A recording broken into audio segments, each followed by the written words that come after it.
अमूल ये सिर्फ एक ब्रांड नहीं है बल्कि हमारी लाइफ का एक पार्ट है। सुबह की चाय से लेकर बच्चों के फेवरेट बटर तक अमूल हर घर का हिस्सा बन चुका है। लेकिन अमूल सिर्फ स्वाद का नाम नहीं है, ये 36 लाख से ज्यादा किसानों के लिए माई बाप है जो उनकी मेहनत का असली हक उन्हें दिलाता है। वैसे तो इस ब्रांड को शुरू करने की नौबत ही इसलिए आई थी क्योंकि किसान पॉल्सन जैसी कंपनियों के एक्सप्लॉयटेशन से इतने परेशान थे कि जान तक देने को मजबूर हो गए थे। लेकिन फिर किस तरह से गुजरात के आनंद गांव से एक रेवोल्यूशन शुरू हुआ जिसने न सिर्फ इन किसानों की किस्मत बदली बल्कि पूरे भारत को एक नई पहचान दिलाई। आज का ये वीडियो भी आपको लेकर जाएगा उसी क्रांति के सफर पर। और हाँ, अमूल गर्ल की कहानी सुनी है आपने? नहीं ना? तो फिर चलिए सब कुछ शुरू करते हैं। तो दोस्तों, अमूल के इस कहानी की शुरुआत होती है 1940s से, जब भारत के गांव में किसान अपनी गाय भैंस का दूध बेचकर गुजारा करते थे। सुबह सुबह महिलाएं उठती, पशुओं की सेवा करती, दूध निकालती और फिर किसान उसे बेचने निकल जाते। लेकिन प्रॉब्लम ये थी कि उन्हें उनकी मेहनत का सही रिवॉर्ड ही नहीं मिल पाता था क्योंकि दूध का ये पूरा बिजनेस कॉन्ट्रैक्टर्स और मिडिलमैन कंट्रोल कर रहे थे। असल में किसानों के पास और कोई दूसरा ऑप्शन भी नहीं था क्योंकि किसान को हर हाल में वह दूध बेचना ही था, नहीं तो अगले दिन तक तो वो खराब ही हो जाता। और इसी का फायदा उठाते हुए मिडिलमैन दूध को बहुत कम प्राइस पर खरीदते थे जिससे उनको तो काफी प्रॉफिट होता था।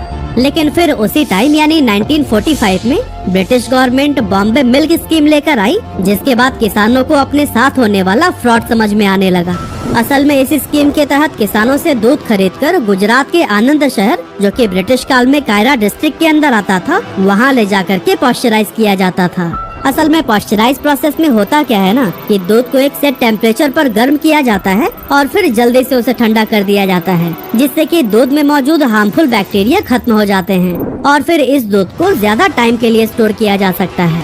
अब आनंद शहर में इस प्रोसेस को पूरा करने के बाद से दूध को 427 किलोमीटर दूर बॉम्बे पहुंचाना पड़ता था और इसका टेंडर मिला था पॉल्सन कंपनी को। एक्चुअली पॉल्सन कंपनी दूध से बटर और घी जैसे प्रोडक्ट्स बनाती थी जिसका यूज ब्रिटिश ऑफिसर्स और भारत के अमीर लोग किया करते थे। अब ब्रिटिश गवर्नमेंट ने गुजरात के मिल्क प्रोडक्शन और डिस्ट्रीब्यूशन का सारा कंट्रोल पॉल्सन डेयरी को दे रखा था, इसीलिए किसानों को मजबूरन दूध इसी कंपनी को ही बेचना पड़ता था। हालात तो इतनी खराब थी कि अगर मार्केट प्राइस 5 रुपए पर लीटर था ना तो फिर किसानों को सिर्फ 1 या 2 रुपए पर लीटर में दूध बेचना पड़ता था। ये पूरी तरह से एक तरफा सौदा था क्योंकि किसानों के पास ना तो कोई नेगोशिएशन पावर थी और ना ही कोई दूसरा खरीदार। और दोस्तों, यह एक्सप्लॉयटेशन यहीं पर खत्म नहीं होता था। किसानों को अपना दूध कलेक्शन सेंटर तक पहुंचाने का खर्चा भी खुद ही उठाना पड़ता था और अगर क्वालिटी में थोड़ी भी कमी निकली तो फिर पेमेंट ही नहीं दिया जाता था, जिसके चलते कायरा डिस्ट्रिक्ट के किसानों की हालत बद से बदतर होती जा रही थी और बहुत सारे फार्मर्स आत्महत्या करने को मजबूर हो गए। अब जब किसानों के ये परेशानियां हद से ज्यादा बढ़ गई तो उनका गुस्सा फूट पड़ा और वह अपनी शिकायत लेकर पहुंचे त्रिभुवन दास पटेल के पास। त्रिभुवन दास पटेल उस समय कायरा जिले के एक रिस्पेक्टेड लीडर थे जो हमेशा किसानों के अधिकार के लिए आवाज उठाते थे। ऐसे में जब किसानों ने अपनी परेशानी उनके सामने रखी तो फिर वो उन्हें अपने साथ लेकर कांग्रेस के बड़े नेता सरदार वल्लभ भाई पटेल के पास पहुँचे। असल में सरदार वल्लभ भाई पटेल को किसानों का मसीहा माना जाता था। अब उनके पास भले ही कोई सरकारी पद नहीं था लेकिन उनकी बात पूरे देश में सुनी जाती थी, यहाँ तक कि उनके नाम से ही अंग्रेजों के पसीने छूट जाते थे। सरदार पटेल ने किसानों को समझाया कि आप सभी किसानों को एकजुट होना पड़ेगा और एक कोऑपरेटिव कमेटी बनानी होगी। इसका मतलब ये था कि अब किसान खुद अपनी डेयरी चलाएंगे, वो खुद मिल्क का कलेक्शन और डिस्ट्रीब्यूशन करेंगे और इस पूरे प्रोसेस में कोई मिडिलमैन नहीं होगा जिससे कि पूरा प्रॉफिट किसानों के बीच ही बांटा जाएगा। सरदार पटेल ने उन्हें यह भी समझाया कि अगर वो मिलकर काम करेंगे तो फिर वो पॉल्सन को बाईपास करके अपना दूध सीधे बॉम्बे की मिल्क डिवीजन को भेज सकते हैं। और फिर इस मिशन को पूरा करने के लिए उन्होंने कांग्रेस के एक बड़े नेता और स्वतंत्रता सेनानी मोरारजी देसाई को खेड़ा जिले में भेजा। जी हाँ, वही मोरारजी देसाई जो आगे चलकर भारत के प्राइम मिनिस्टर भी बनाए गए। सरदार पटेल ने मोरारजी से कहा कि अगर जरूरत पड़े तो किसानों के लिए स्ट्राइक करवाने से भी पीछे नहीं हटना। और फिर इस तरह से कायरा डिस्ट्रिक्ट, जिसे खेड़ा के नाम से भी जाना जाता था, वहाँ आने के बाद से मोरारजी देसाई ने 4 जनवरी 1946 को समरखा गांव में एक मीटिंग रखी, जिसमें डिसाइड किया गया कि जिले के हर गांव में एक कोऑपरेटिव कमेटी बनाई जाएगी और किसान सिर्फ उसी को ही अपना दूध बेचेंगे। यहाँ तक कि किसी भी कंपनी या खुद ब्रिटिश गवर्नमेंट को भी अगर दूध खरीदना होगा तो उन्हें इस कमेटी से एग्रीमेंट करना पड़ेगा, और अगर वो ऐसा नहीं करते हैं तो उन्हें दूध नहीं मिलेगा। अब जैसा कि सबको उम्मीद थी, ब्रिटिश गवर्नमेंट को किसानों का ये बदला रूप बिल्कुल पसंद नहीं आया। उन्होंने स्ट्रिक्टली इस तरह की किसी भी कोऑपरेटिव कमेटी को अप्रूवल देने से साफ इनकार कर दिया। लेकिन इस बार किसानों ने भी ठान लिया था कि अब वो इस अन्याय को नहीं सहेंगे, इसीलिए उन्होंने हड़ताल करते हुए दूध की पूरी सप्लाई बंद कर दी। ब्रिटिश गवर्नमेंट ने भी इस आंदोलन को कुचलने के लिए हर संभव कोशिश की। किसानों को डराने धमकाने के लिए उन पर झूठे मुकदमे दायर किए गए, लेकिन किसानों की एकता इतनी मजबूत थी कि उन्होंने हर धमकी का डटकर सामना किया। हड़ताल को 15 दिन बीत गए और इस बीच दूध की सप्लाई रुकने की वजह से सरकार की बॉम्बे मिल्क स्कीम पूरी तरह से फेल होने लगी। दूध की भारी किल्लत की वजह से ब्रिटिश गवर्नमेंट पर दबाव बढ़ता गया और फिर आखिरकार उन्हें किसानों की शर्तें माननी पड़ी। वैसे इस बीच फार्मर्स को भी काफी लॉस हुए थे, लेकिन उन्होंने हिम्मत बनाए रखी और इस प्रोटेस्ट में जीत हासिल की। इसके बाद जून 1946 को Kaira district cooperative milk producers union limited की स्थापना हुई और इसके 6 महीने बाद यानी 19 दिसंबर 1946 को इसे फॉर्मली रजिस्टर किया गया। इतना ही नहीं, 1948 तक इस कोऑपरेटिव कमेटी ने बॉम्बे मिल्क स्कीम के लिए दूध को पॉस्चराइज करना भी शुरू कर दिया था। त्रिभुवन दास पटेल ने ये इंश्योर किया कि इस कोऑपरेटिव का फायदा हर किसान तक पहुंचे, चाहे उनकी जात, धर्म या फिर फाइनेंशियल कंडीशन कैसे भी हो। इस विजन को सही तरीके से इम्प्लीमेंट करने के लिए त्रिभुवन दास जी ने एक 3 टायर स्ट्रक्चर डिजाइन किया। पहला, गांव में डेयरी कोऑपरेटिव बनाई गई, जहां दूध को इकट्ठा किया जाता था और उसकी क्वालिटी की जांच की जाती थी। इसके बाद से दूध को पाश्चराइज किया जाता और लीक प्रूफ पैकेजिंग में पैक करके ट्रांसपोर्ट फ्रेंडली बनाया जाता। और फिर सबसे ऊपर एक स्टेट फेडरेशन बनाई गई, जो कि मार्केटिंग और डिस्ट्रीब्यूशन का काम संभालती थी। 1948 के अंत तक करीब 432 किसान इस कोऑपरेटिव का हिस्सा बन चुके थे और हर दिन करीब 5000 लीटर दूध की सप्लाई हो रही थी। अगले कुछ ही सालों में किसानों की संख्या और दूध का प्रोडक्शन कई गुना हो गया। हालात ऐसी हो गई थी कि बॉम्बे मिल्क स्कीम भी इस दूध को एब्जॉर्ब नहीं कर पा रही थी।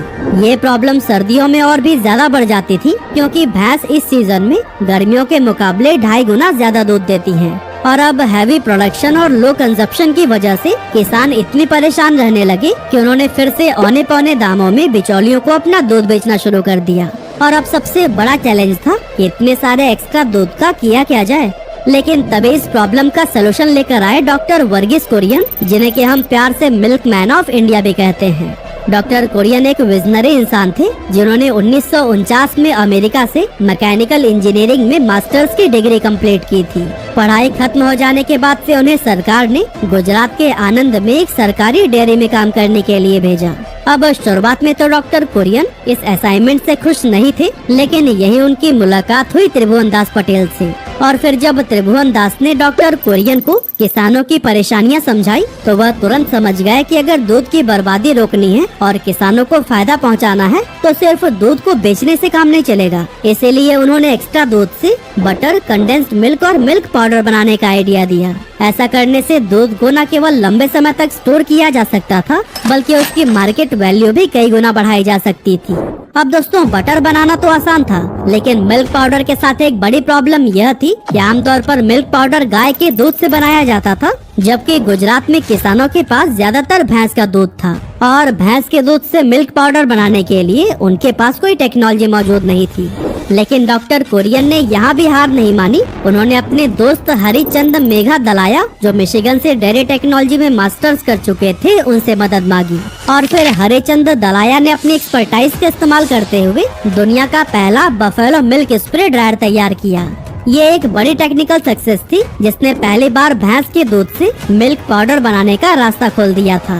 ये इनोवेशन न केवल किसानों के लिए एक वरदान साबित हुआ, बल्कि इसने डेयरी इंडस्ट्री में भारत को एक नई पहचान दिलाई। और फिर 31 अक्टूबर 1955 को सरदार पटेल के जन्मदिन पर इस कोऑपरेटिव सोसाइटी ने अपना पहला मिल्क प्लांट खोला, जो कि इंडिया ही नहीं बल्कि पूरे एशिया का सबसे बड़ा मिल्क प्लांट था, क्योंकि इसकी डेली कैपेसिटी 1 लाख लीटर दूध प्रोसेस करने की थी। अब जब ये तय हो गया कि इस कोऑपरेटिव में किसानों के दूध से अलग अलग तरह के डेयरी प्रोडक्ट्स बनाए जाएंगे, तो फिर इन प्रोडक्ट्स के पहचान के लिए एक ब्रांड नेम की भी जरूरत महसूस हुई और फिर इसके लिए नाम सिलेक्ट किया गया अमूल। लेकिन सवाल उठता है कि अमूल ही क्यों? इस नाम के पीछे दो बड़ी वजह थी। पहली वजह ये थी कि अमूल शब्द संस्कृत के अमूल्य शब्द से आया है, जिसका मतलब होता है प्राइसलेस यानी कि अनमोल, और ये नाम दूध और बाकी डेयरी प्रोडक्ट्स के असली मूल्य को दर्शा रहा था। और दूसरी वजह थी कि अगर आप आनंद मिल्क यूनियन लिमिटेड का शॉर्ट फॉर्म निकालेंगे तो फिर वो भी अमूल ही बनता है। लेकिन दोस्तों, अमूल का सफर अब भी इतना आसान नहीं था, क्योंकि अमूल का बटर लॉन्च होते ही एक बहुत बड़ा फेलियर साबित हुआ। और इसकी सबसे बड़ी वजह थी उस टाइम मार्केट में पहले से मौजूद पॉल्सन का बटर। असल में पॉल्सन के बटर को पुरानी बासी क्रीम से बनाया जाता था, जिसे बिना रेफ्रिजरेशन के 1 हफ्ते तक बाहर रखा जाता, और इस प्रोसेस की वजह से क्रीम में खटास आ जाती थी और पॉल्सन के बटर का स्वाद बहुत अलग होता था।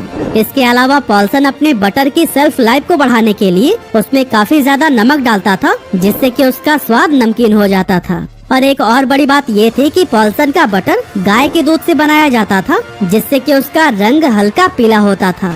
और दोस्तों, लोगों को पीले और नमकीन पॉल्सन बटर की मानो आदत सी पड़ चुकी थी। लेकिन जब अमूल का बटर लॉन्च हुआ तो इसे ताजा क्रीम से उसी दिन ही तैयार किया जाता था, जिसकी वजह से इसमें किसी भी तरह की खटास नहीं होती थी और इसका स्वाद भी बिना नमक वाला था। इसके साथ ही भैंस के दूध से बने अमूल के बटर का रंग भी सफेद था। और फिर दोस्तों, पॉल्सन के आगे अमूल का फ्रेश सफेद और बिना नमक वाला बटर किसी को भी पसंद नहीं आया। इस प्रॉब्लम का सलूशन ढूंढने के लिए अमूल ने भी अपने बटर में नमक मिलाना शुरू कर दिया और साथ ही कंपनी ने थोड़ा सा रंग डाल के अपने बटर का कलर भी पीला कर दिया। हालांकि डॉक्टर वर्गीस कुरियन को ये बदलाव बिल्कुल भी पसंद नहीं आया, क्योंकि वो हमेशा ताजगी और क्वालिटी पर जोर दिया करते थे। लेकिन धीरे धीरे उन्हें ये भी बात समझ आने लगी कि कस्टमर सेटिस्फेक्शन और उनकी आदतों का ख्याल रखना भी किसी भी ब्रांड के लिए बहुत जरूरी होता है। इन बदलाव के बाद से अमूल का बटर धीरे धीरे लोगों के बीच में पॉपुलर होने लगा और अमूल ने पॉल्सन को न केवल टक्कर दी बल्कि उसकी जगह ही छीन ली।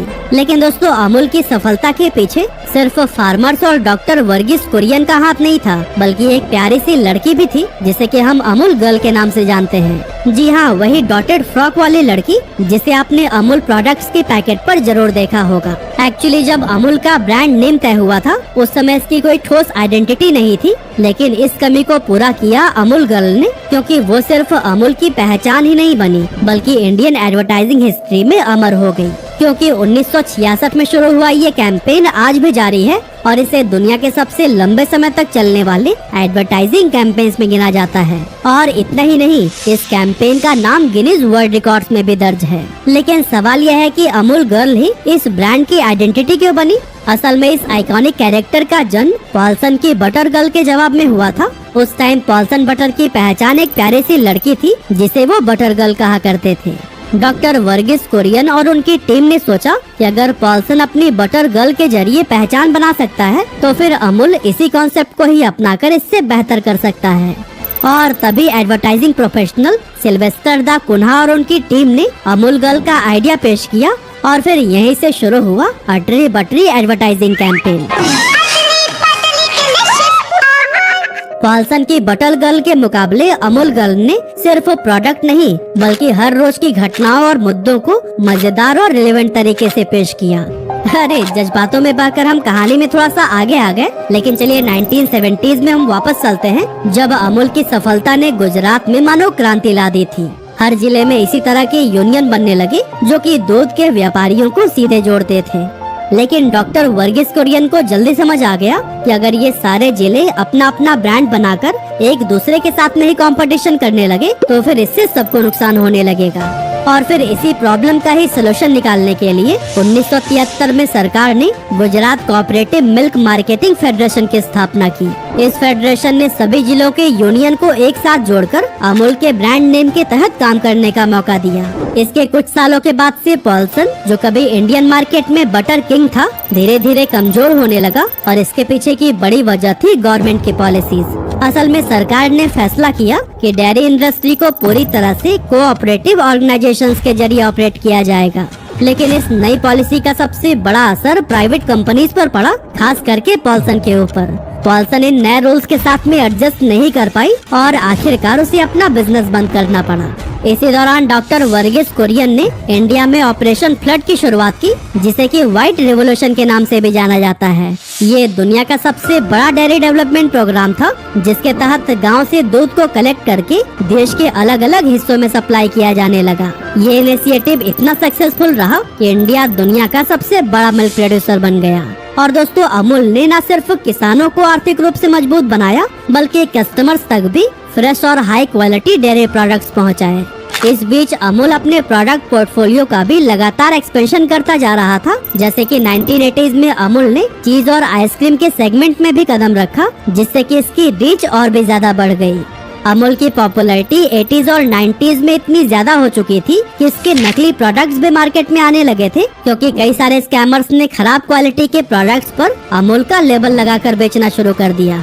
इस प्रॉब्लम से निपटने के लिए अमूल ने स्ट्रिक्ट लीगल एक्शन लिए, अपनी पैकेजिंग में होलोग्राम और यूनिक कोड्स ऐड किए और कंज्यूमर्स को अवेयर करने के लिए लार्ज स्केल पर कैंपेन्स भी चलाए। असली बटर में दूध मलाई होती है और अटर पटर में अटर पटर होता है अंकल। जिसमें दूध मलाई नहीं वो बटर नहीं। अमूल बटर, असली बटर। आप भी पूछिए, अटर पटर है कि असली अमूल बटर है। हालांकि इन चुनौतियों के बावजूद अमूल ने कभी भी अपने एक्सपेंशन को नहीं रोका। फॉर एग्जाम्पल 1990s में इसने फ्लेवर्ड मिल्क जैसे प्रोडक्ट्स लॉन्च किए। साथ ही 2000 के दशक में अमूल कूल, मस्ती बटर मिल्क और हेल्थ फोकस्ड प्रोडक्ट्स जैसे अमूल प्रो को मार्केट में लाया गया। 2010 तक अमूल ने रेडी टू ईट और डेयरी बेस्ड डिजर्ट को भी अपने पोर्टफोलियो में शामिल कर लिया और अपने वास्ट प्रोडक्ट पोर्टफोलियो की मदद से इसने शहरी मार्केट के साथ साथ गांव के दूर दराज इलाकों में भी अपनी मजबूत पकड़ बना ली। अमूल की मेहनत और डिटर्मिनेशन का ही ये नतीजा था कि 2010-11 के फाइनेंशियल ईयर में इसने $2 बिलियन सेल्स टर्नओवर का माइलस्टोन पार कर लिया। इसके ठीक 10 साल बाद जब कोविड-19 पैंडेमिक ने इंडिया में दस्तक दी, उस समय इंडियन इकोनॉमी को 10 लाख करोड़ रुपए से भी ज्यादा का नुकसान हुआ। बहुत सी $1 बिलियन इंडस्ट्रीज इस टाइम मुश्किल में आ गई थी और डेयरी इंडस्ट्री भी उनमें से ही एक थी। इस क्राइसिस के चलते इंडिया के मिल्क प्रोड्यूसर्स हर दिन करीब 112 करोड़ रुपए का नुकसान उठा रहे थे। लेकिन उस मुश्किल के दौर में भी अमूल इकलौती ऐसी लीजेंडरी कंपनी थी जिसने न सिर्फ अपने लॉसेस को मिनिमाइज किया, बल्कि अपने रेवेन्यू को भी 700 करोड़ रुपए तक इंक्रीज करके दिखाया। असल में अमूल ने नोटिस किया कि पैंडेमिक के दौरान भले ही रेस्टोरेंट और होटल से आने वाली डिमांड खत्म हो गई थी, लेकिन घरों में मिल्क प्रोडक्ट्स की कंजप्शन में काफी ज्यादा इजाफा हुआ था। इसके अलावा पैंडेमिक की वजह से लोग खुले दूध की जगह पर पैकेज्ड मिल्क की तरफ शिफ्ट होने लगे और फिर इन्हीं सभी चांसेस को अमूल ने दोनों हाथों से कबूल किया। अब दोस्तों, अगर हम आज अमूल की बात करें तो इसकी सप्लाई चेन बहुत ही बड़ी और वेल ऑर्गेनाइज्ड है।